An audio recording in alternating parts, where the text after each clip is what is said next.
Hello and welcome back to the Heal With Us podcast. I'm Ebony, one of your hosts. And my name is Ufuoma and Eboni, your other host. And today we have two amazing men joining us for our March Madness conversation. Gbolahan and Collins, if you would like to introduce yourself. Sure, I'll go first. Name is Gbolahan Oseni. I'm a chemistry slash business professional, racial equity advocate, DEI partner, and a distinguished leader. And I'm a Christian by faith. I'm also married. Well, that was an impressive introduction. Appreciate that. I thank LinkedIn. Well, guys, my name is Collins Odia. I'm a project manager. I am happily married as well, and I am a Christian by faith as well. And I'm happy to be on the show. Thanks for having me. Thank you for being here to have this conversation with us. So we'll dive right into March Madness. What's March Madness? What's it about? I know we're in March and the year has been crazy. So I guess we'll put it together. What's March Madness? So March Madness is, I think they call it that because there's just so many games happening at the same time. All these schools play all year long, and some of them don't qualify. So if you make it, it's a big deal because then your chance has, or your team has the chance to upset or win the whole title.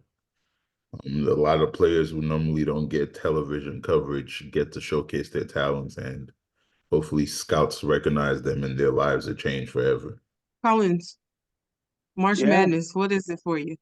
I just describe it as a high stake tournament, right?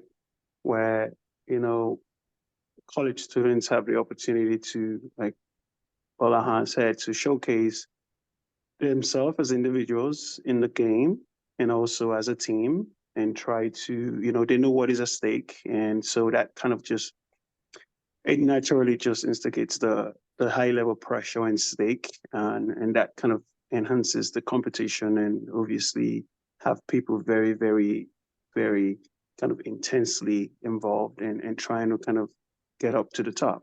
And if I may add just one more thing, I think it's madness kind of in my perspective because each team only has one opportunity. If they lose the game, they're out. Right. Yeah. So there's no redo. There's no like, okay, we'll see them next time. So it takes a lot. It has a lot more weight, the wins and losses. Absolutely. And we're in a weird time recording this because we have seen some straight madness this season. I mean, Oakland, I don't know, a lot of people have never even heard of that school. The University of Kentucky, and that was in men's basketball. Women's basketball, I will say, the madness is different. And we're going to discuss that with my next question.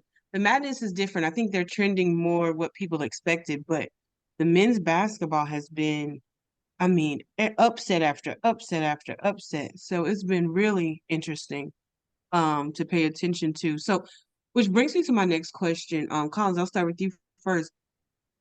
And just asking, both of you actually, did you see the altercation? And I guess this was in March, but it wasn't the national championship tournament. It was the SEC women's basketball championship game against South Carolina and LSU. Did you guys see that altercation? Yeah, I mean, I didn't see it live, but I heard about it and I had to look it up and kind of see the contention that was sort of playing out there. Again, you could easily relate that to kind of like the high stakes pressure and, actions that probably are kind of out of the roof, probably regrettable actions that took place. I did see that. And obviously, it's not like it's not been seen before. It truly is part of the game, especially like we said in high stake games like these where, it's a knockout, right? You don't put your entirety on it. you might find yourself at the end of one game being out of the entire competition, you know, so that can really Yeah. raise some. Yeah, but I do. Do you think mental health played a role? And you know what? Let me just give a little bit of background. I don't know, Ufuoma, if you saw it, or you, Gbolahan, if you saw it, but Mm-mm. um, LSU and South Carolina it was a very heated game, and one of the players from South Carolina kind of brushed one of the LSU players, and then that player shoved a player, and then from South Carolina, and then another player from South Carolina threw her to the ground. Like it was pretty bad. And that Mm. the girl who went to the ground had a brother who hopped over uh the scoring table to try to join the fight. So it was a lot. It was really bad. And one player actually was Mm. suspended from the first round of the NCAA championship. So it was pretty heated, pretty heated. Do we think that mental health though played a part in that? I know, Collins, you said that the stakes were high, and I think that has a lot to do with it. But is there a way, do you think that players can find a way to avoid situations like that if they pay attention more to their mental health? And that might be for our mental health professional, Ufuoma.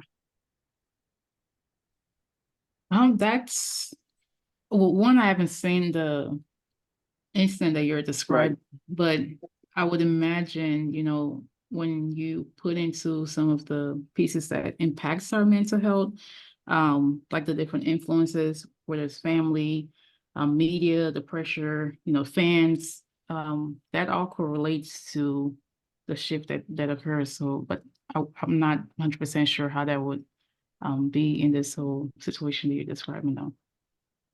Okay.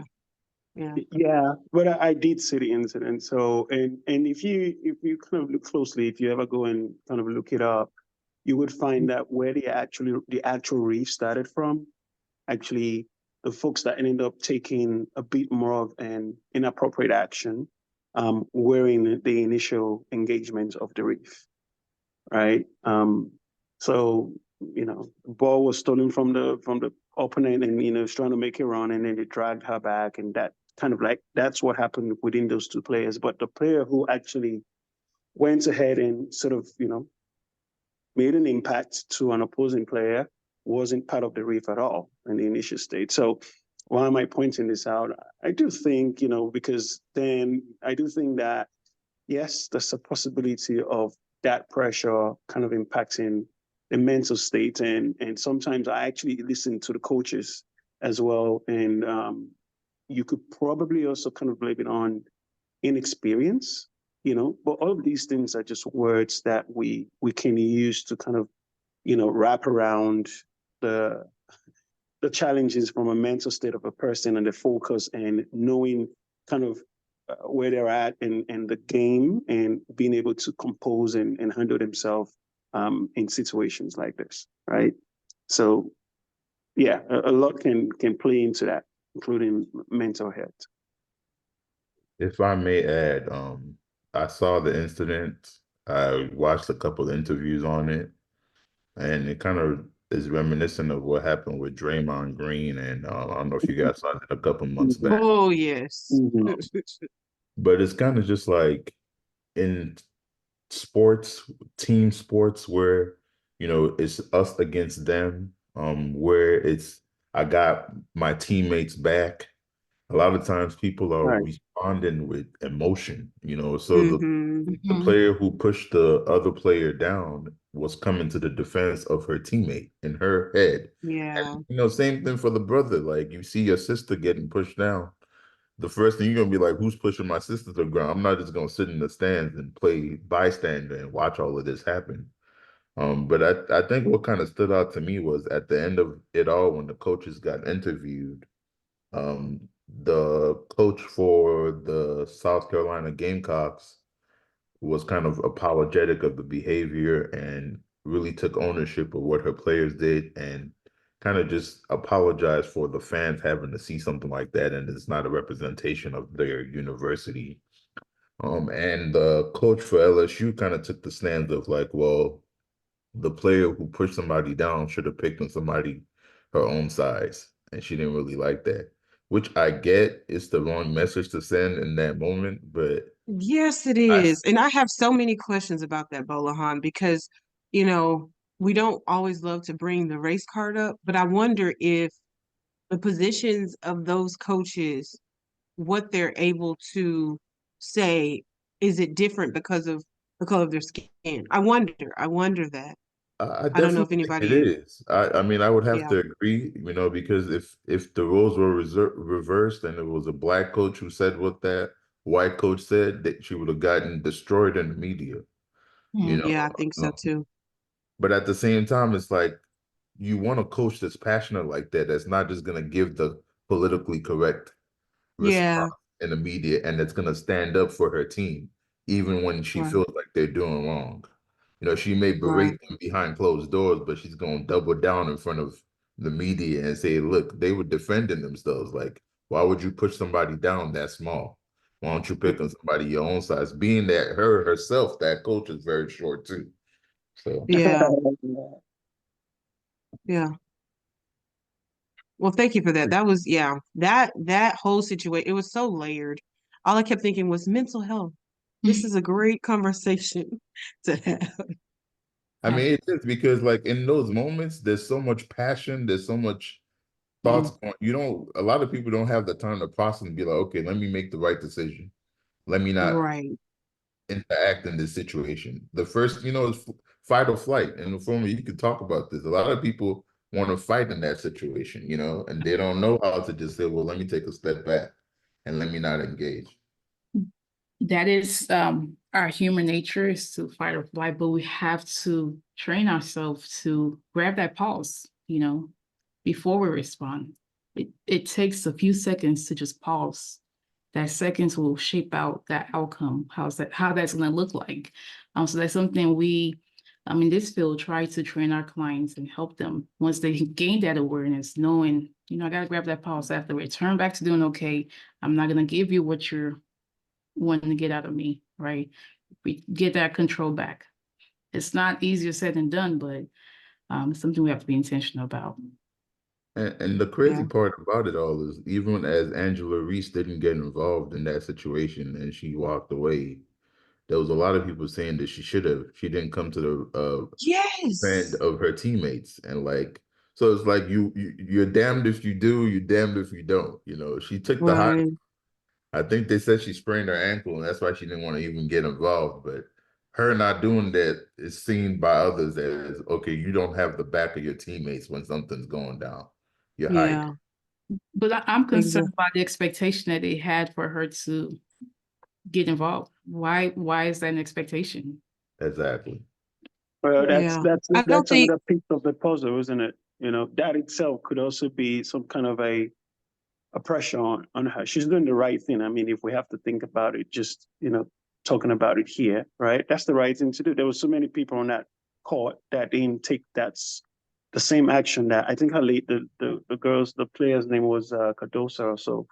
You mm-hmm. know, Cardozo, yeah. that didn't take that same. They were pretty much right there in front of the initial action, and didn't take such a drastic action, right? So and now we can hear either or you should have, but that's kind of what that's why we're here. You kind of have to do the right thing, and what's right to you at that moment might just be don't put more flame on the fire, you know. Yeah. Yeah. Now Good. there's Good conversation. right. There's some heavy hitters in the brackets for the national championship right now. How do you guys think people are like? How invested do you think people are right now? So I don't get too invested. The way I look at it is if the teams that I want to win, good for it. I used to participate in a bracket where, yeah, you won some money, but majority went to a nonprofit or to a charity of your choice. So it's just kind of for fun.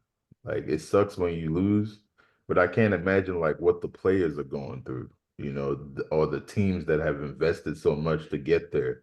Because a lot of times you see them crying after they lost, because it just means that much to them. But as a fan, I would say like you got your own life to worry about, you got your own issues. Like this is just entertainment. So I always try not to get too invested. I try not to, if I am gonna bet, not bet with my emotions. And I mean, if you guys look at the brackets, most of the people who win, maybe a couple upsets, but most of the teams who are advancing are the high ranked schools that have more resources, that have been there before. You know, the UNCs, the Dukes. You know, unfortunately, Kentucky lost, but usually it's the same teams every year. Villanova, you know, to list a few. But that's sorry on that tail end, Gbolahan, that's kind of like the spirit of the game, right? You know, where you play in a team. I mean, in your college, fortunately, you're not the high hitters, or you're not the one making it every time, or you're not the obvious teams. But there is always a belief and a dream, right? Mhm. You know that we can do it, and there are instances in sports that we've seen that happen, right? And it's everybody's over the moon being a fan of such a team that comes from like an underdog story, right? So yeah, I mean, it's I mean, in terms of just being invested, like you already rightly said, um, I know it's not something we can quantify because obviously, if you're a fan and just watching a game from behind or kind of outside of playing, yeah, there is some level of you trying to control how much you're invested. Um, well, you can't control you, but we know a lot of people are probably too much. And that's also kind of like a challenge in itself, right? That can also kind of, bring more challenge into mental health as well. So Yeah. And we were kind of speaking about that a little bit now about the Cinderella stories, the small school in a mm, small town, that comes from out of nowhere. Like we talked about Oakland, out of nowhere, beat University of Kentucky. right. Um, what do you think the mental health impact is for a student body who beat a huge team? That's a Oh, go go ahead. ahead, Collins. Go ahead, Collins. Right. I mean, if that's kind of like what we're looking, that's an exciting time, right? Yeah. That's a boost.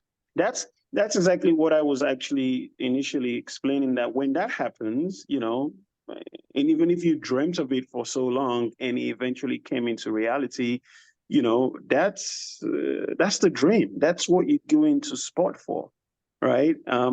Of course, it's going to boost them up. It's going to give them beliefs. There's a lot of adrenalines and excitement, and it gives them the ability to also believe in the next coming tournament, right? And then it also gives other underdogs some kind of a hope, right? That's That true. if we Yeah. do some certain things right, we should be able to do this as well. What are we not doing right? And the pressure continuously builds, and everybody's trying to get to that top. Yeah. Yeah, And that's good. if I may add, as far as like the mental impact on this a small school winning, like Colin said, it feels good. It's good for that program. The coach get recognition the further they move up. But then it's also deflating when they finally do lose. Comes to memory like the Davidson when Steph Curry was still in college and they made it all the Hmm. way to the Elite Eight. Like it felt good, but then when they got smacked by a really big school, it's like, oh man, I was really rooting for that. But Yeah. you don't really take into the gravity of what that loss does for that team. Another team that kind of Hmm. comes to mind is St. Peter's. Last year. Yeah, I mean, I was Hmm. rooting for, I was watching them give like, I hope they do it. I hope they do it. But then they Yeah. that matchup and they lost at the end. And even with Oakland that you just brought up now, like they beat Hmm. Kentucky, but then North Carolina State did their homework. They did their research. They scouted Yes, they players. did. And you saw what when the scouting, when the game prep is done, they end up losing the very next round. So it's good. Like now people are like, where is Oakland? Like you want to know, let me follow these players. Where Yeah. is Jack Goke gonna be? Is he gonna get drafted? So they get that recognition, it stays with them. But I think overall, especially like if you're a senior and this is your last opportunity, it weighs heavy on you. Yeah. Yeah. Yeah. Because um the I think his name was Galky. He was Yeah. kind of like the lead scorer against University of Kentucky with Oakland, and I heard his interview, and he said that he knows he's not going to get drafted to the NBA, but it felt good to know that he can compete with some of these people that will probably go to the NBA. Um, and it being his senior year, that moment did feel good. I didn't get a chance to see his interview after losing to North Carolina State, but yeah, you're right. You're right. Those seniors, it hits differently. Definitely. Yes, ma'am. Now, what's the mental health impact of a highly rated team on the losing end of the whole Cinderella story? Again, context, history, there is huge impacts, in my thought process or in my opinion, because expectations are also a challenge when not met, right? So that immediately kind of has an adverse or a negative impact on especially the players, because maybe they've won before, maybe they're used to winning, maybe they had just a so good team trying to get to that very end of the brackets, and fortunately met a team that's also kind of ready and steady to give it a go, and then for some reason they lost, or even lost to a lower underdog team, again, like we were saying earlier.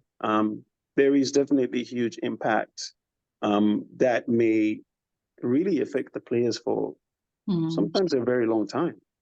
Right. Even if they keep playing the game, even if they try to kind of go past that, but there is always the memory, and there's always, unless one thing that I would say away in, when you look at sports and how losing a tournament or even a game, what really helps is winning the next one, right? Mm. But in Right. a case like this where it's a blown out knockout tournament, right?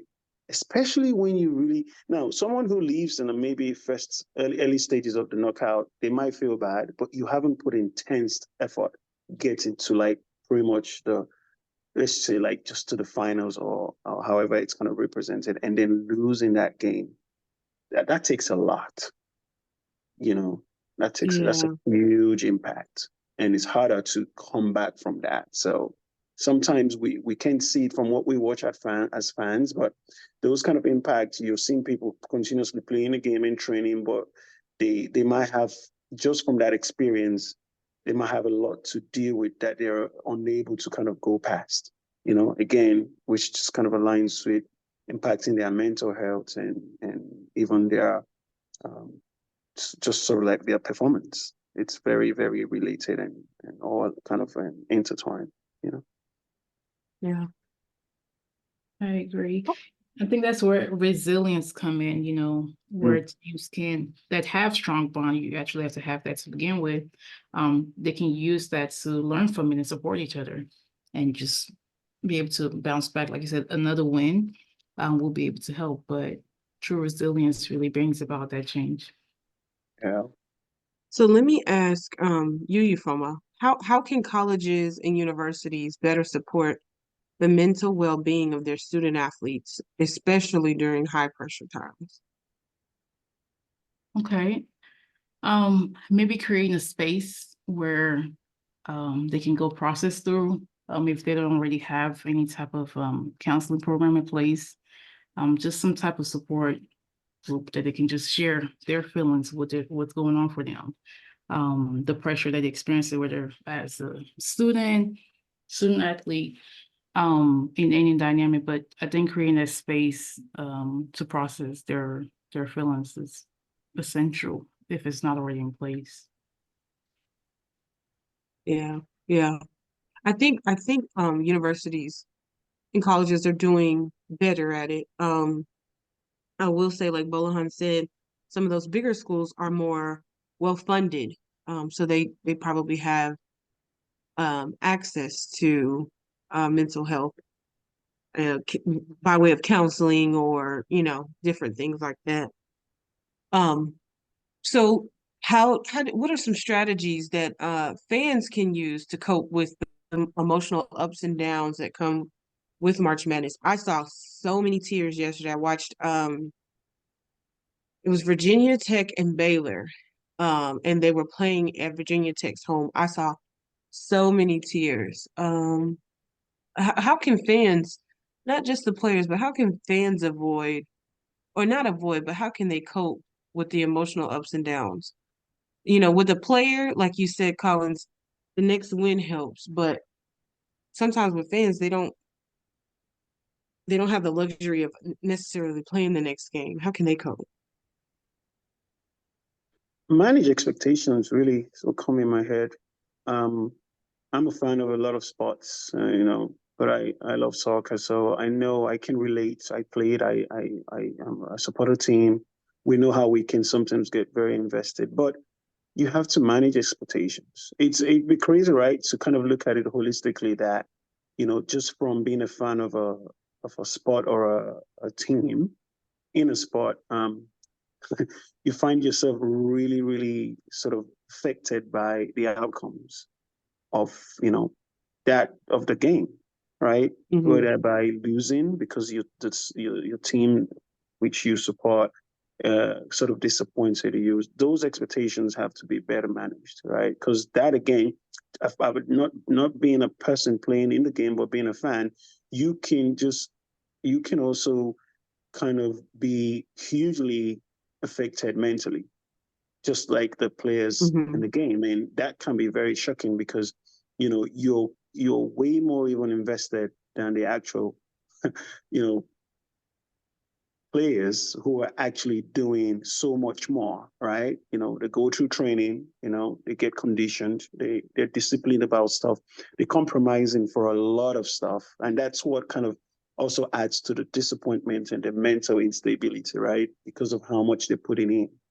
But from a fan's perspective, I get it, but there has to be a point where you need to tell yourself, to watch how over invested or overly invested you are in kind of what the outcomes, how the outcomes kind of determines your ups and downs, your feelings, your emotions, and actually robbing outside of the game and kind of floating into other aspects of your life, right? That's the thing that we have to be careful about.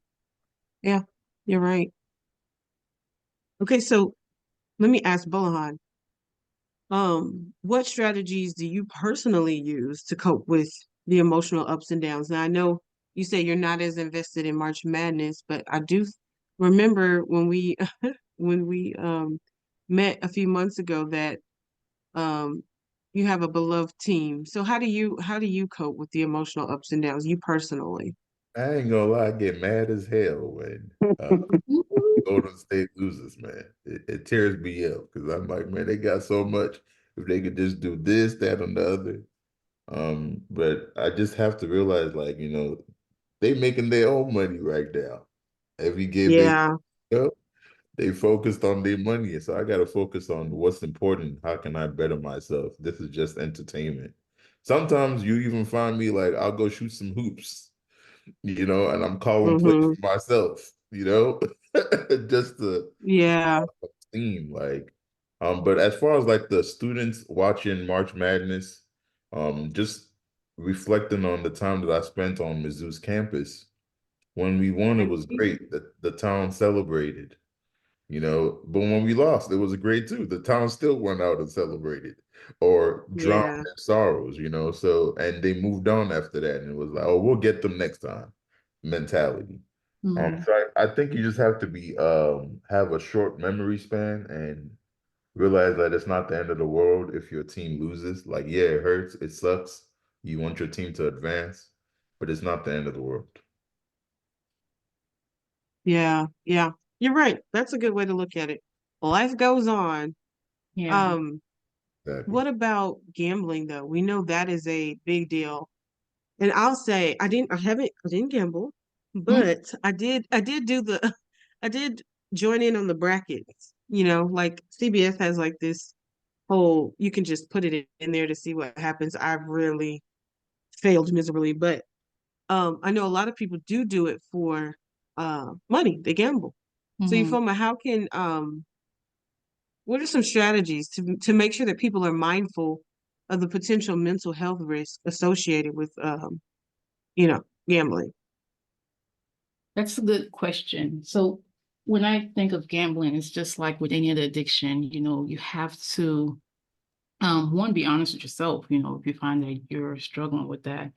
But in the spectrum of where you're referring to the brackets and gambling, I would say set some limits like budgeting, you know, this is what I can afford, Mm-hmm. this, you know, and even time limit of how long you're going to be doing that. So you're not get sucked into, you know, the game, because you've already set some healthy boundaries around this is what works for me, you know, and how that's going to look like, and focus more on the game. When you're maintaining perspective, like, you know, enjoy the competition, the thrill of the game, but not just the potential winning of it, because at the end of the day, the passion is for the fun of the game. And another thing I will also add would be recognize warning signs. Like, don't chase your losses. Like, okay, well, I put this amount into it, so I gotta try to find a way to win back, because that's when you find yourself getting caught in that cycle, and that's going to be a red flag. Mm-hmm.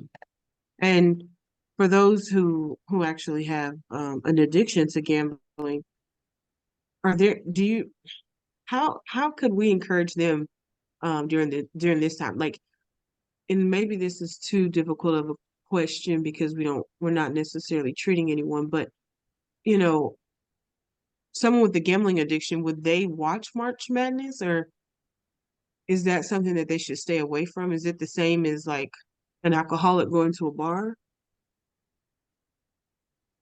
Again, that goes back to being honest with yourself, knowing, Mm-hmm. you know, what works for you. You can't measure your outcome based on somebody else's, you know, size. Like, you have to Mm-hmm. do what works best for you.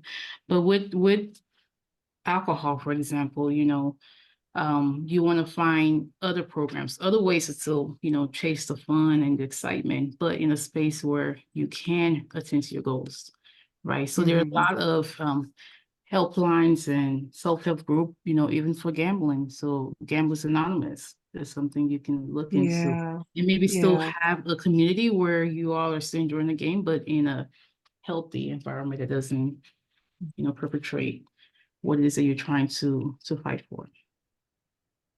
And with that being said, what kind of apps or resources could we offer to any student athletes who might be listening? Are there any resources that they can use to help their mental health? I can add a little bit here. Now this is like a fictional show. I don't know if you guys have heard of Ted Lasso, the show that's on Apple. Yeah. So there was a time where some of the athletes were struggling with performing and performance anxiety, and they brought on a sports psychologist to work with the team. And it really helped them perform better. So a lot of students, like in March Madness or at these different universities, most schools require you to have health insurance that you get through the school, and they have their own clinics and hospitals on campus. So as anybody, not just athletes, deal with performance anxiety or maybe just performing when the lights are brightest, all these cameras are on, these people screaming and criticizing your every play. It's helpful, you know, to kind of just take yourself out of that situation and talk to a professional so that you can perform at your best and you don't let all of that stuff get to you. Um, Mhm. that would be my advice. That's right. Any advice from you, Collins? Um, in terms of, you know, being an athlete, I think we touched on it earlier about the supports that they have around them, but I think some of the, I guess, the best athletes, not in this in what they do, but to manage, you know, their mental state and being in the game and performance and all of that, are folks that are very, very comfortable, you know, speaking their reality, right? Um, Mm-hmm. engaging in, you know, whether it's to your coach or to a, you know, a psychologist from your sports, you know, from your school, or kind of, you know, your parents or, you know, siblings or family, you know, someone who really knows how to kind of just let it out on the table, right? Yeah. And let people be able to maybe help them navigate the thoughts and support them, because whatever is in a closed mind, never gets, resolved, right? So, Yeah. but unfortunately, everyone is not like that. And so for some people, the time of realization is really what it is as valuable as, the resolution to things.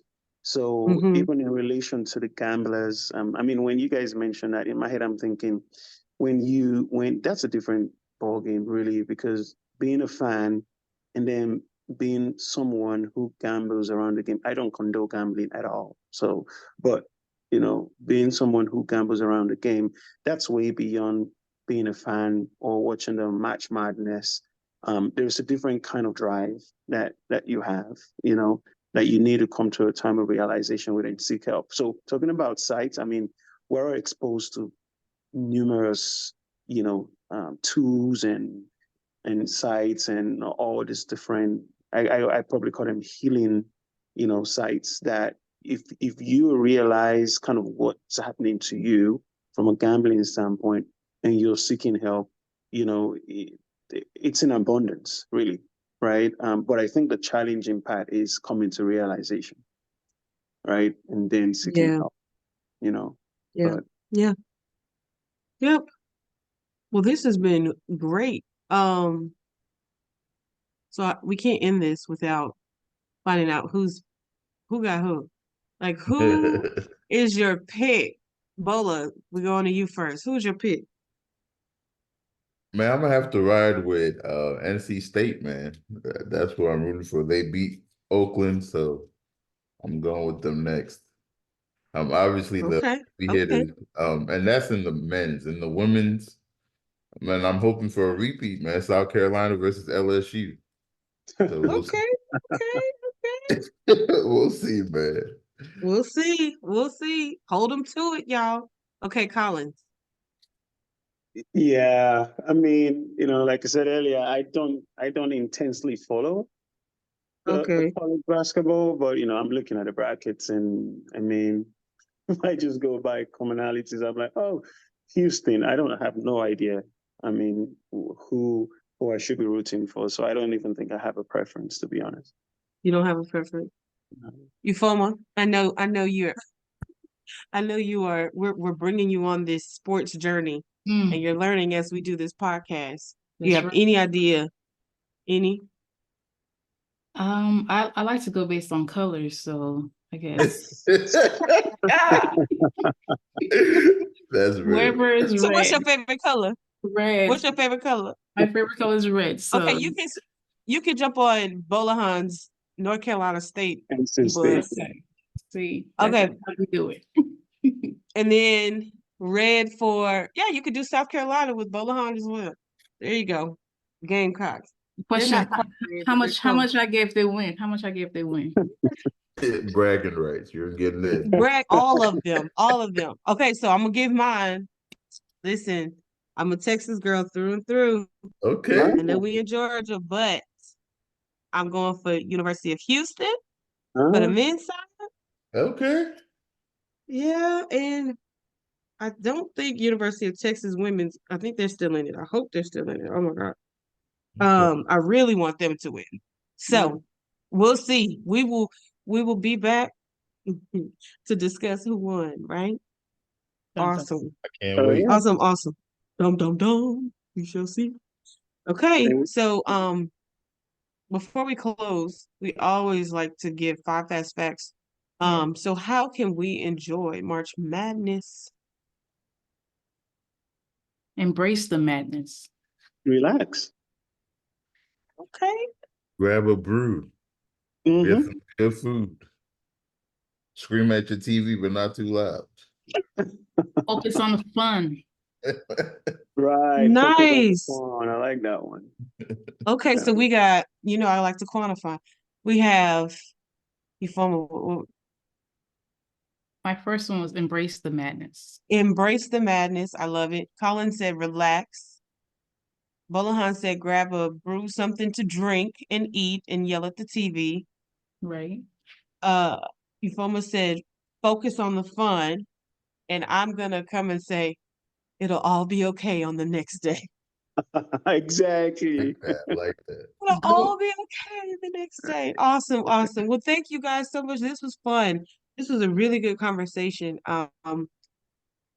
As always, you guys follow us on Instagram, we're on YouTube, we're on Twitter, we're everywhere. Gbolahan, give us he also runs a podcast called UndR Dog. Is that correct? UndR Pod. How Follow can us. people follow you? That's UndRDOGPOD on Instagram and on YouTube. And we're also on all streaming platforms. Nice. Collins, how can they follow you? For me, I don't have a podcast or anything yet, but I'm working on something, and very, very closely related. That's why I find it very natural to jump on this and be able to kind of share my thoughts. But yeah, as soon as we start to get really at what I'm trying to do, I think you guys will hear it. Yeah. Awesome, awesome. Well, thank you guys. We Oh, thank you appreciate for you. having us. Thanks for Thank having us. you. Yeah. And always remember, if ever in doubt, follow your favorite color. I heard that. Okay. I'll take that. All right.